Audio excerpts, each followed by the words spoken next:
That easy to play. Very, very difficult, but luckily I'm extremely talented. So I think I brought it off.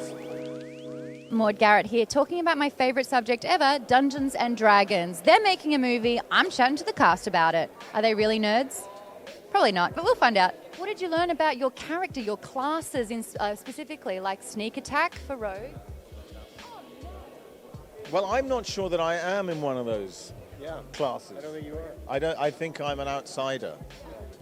Yeah, I think so. Is that easy to play? Very, very difficult, but luckily I'm extremely talented. So I think I brought it off. Not a lot of skill, practically speaking, but an incredible amount of joy for life.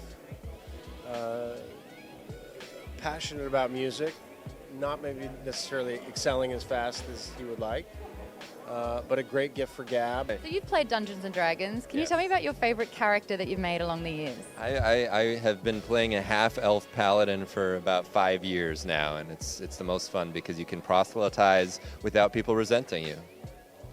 Thought about that. Huh. What's your character's name? Ven Salafin, and he comes up in the film. I was able to wedge his name in the movie. It was my geek dream. I was gonna say, everyone knows like their first character and like it's a first name basis. I've been through mine, I think 2012, 10 years with my character. Sorry, what about yours? Wow. My old character was a fighter because I was a kid and I thought fighters were the coolest thing. Basic alert. Yeah, just fighter, man. Do you remember the name? I don't remember my character's name, but there was a guy we played with whose character is Burr Trenolds. Oh, God. Love a name pun. Very clever Wasn't and very, me. Wasn't very me. of the time, Yeah, too. that's right. Did he have a big of course he did. So there's a bit of a checklist that we've seen in the trailer so far. Gelatinous cube. Blazer Beast. Thank you. We also have an owlbear, which I'm a big fan of. I cried out saying owlbear, and then I went, I'm an owlbear, and I was like, no. We also have a chunky dragon. Yeah. Was there a checklist of things that you wanted to make from Dungeons and Dragons into the movie? Yeah, it was really important to us to go through all the fan favorites and see if they would kind of fit within the context of the movie. So definitely a lot of monsters and creatures that you haven't seen from outside of the trailer. And That's right. I was going to say something that was in the clips, but not the trailer, so I don't want to say what it was. Yeah, Never okay. Say it. I forget now. I reckon you should. What if we roll a d20? Yeah, then maybe. Do you have a die? do you have a die? I usually do. I'm like covered in them. I also want to know who out of all the cast was most in tune with their character.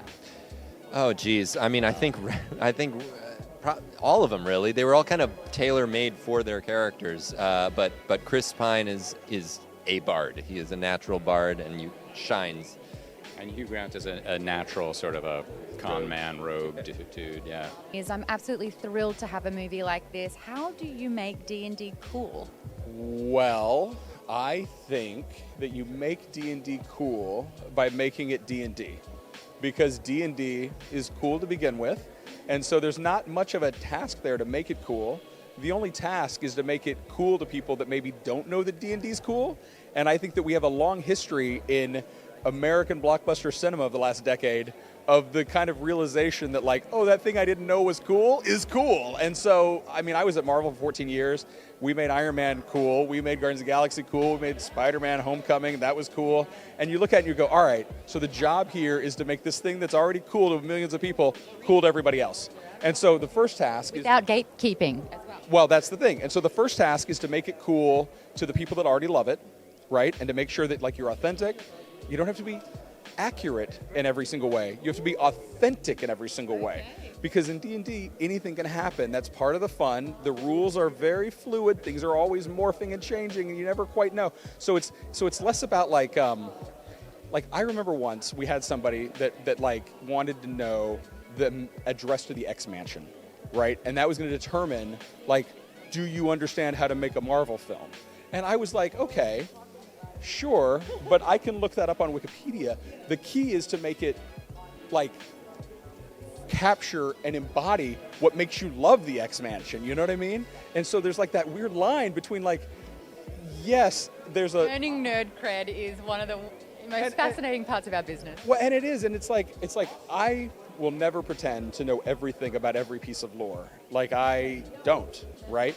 But I will find out how to embody what that bit of the lore is about and why someone cares enough to want to ask that question about the lore. And so if you take it like with an open heart like that, and you come out and you go, all right, we want to make it great. We want to make something that like everybody who loves this thing and has loved it for 50 years, okay, great. So let's figure that out. Yeah, right? 70? Yeah. Yeah, it's crazy, right? And so then that comes down to like making sure that it is not gatekept, that it is open, that it can be for everybody, and that you can make something that's an on-ramp for people that haven't grown up with this world, and they can get taken into it, and they can become a fan. And I hope that they walk away from this movie with D&D having all the fans that love D&D happy, and all the fans that didn't know they loved D&D now being fans. Yay, thank you for doing this for us. Yeah, so that's the hope, that's the goal. And look, you try your hardest, you put everything into it, you work around the clock for years, and you hope that you do that, you know? Who knows if you do, but we'll find out soon.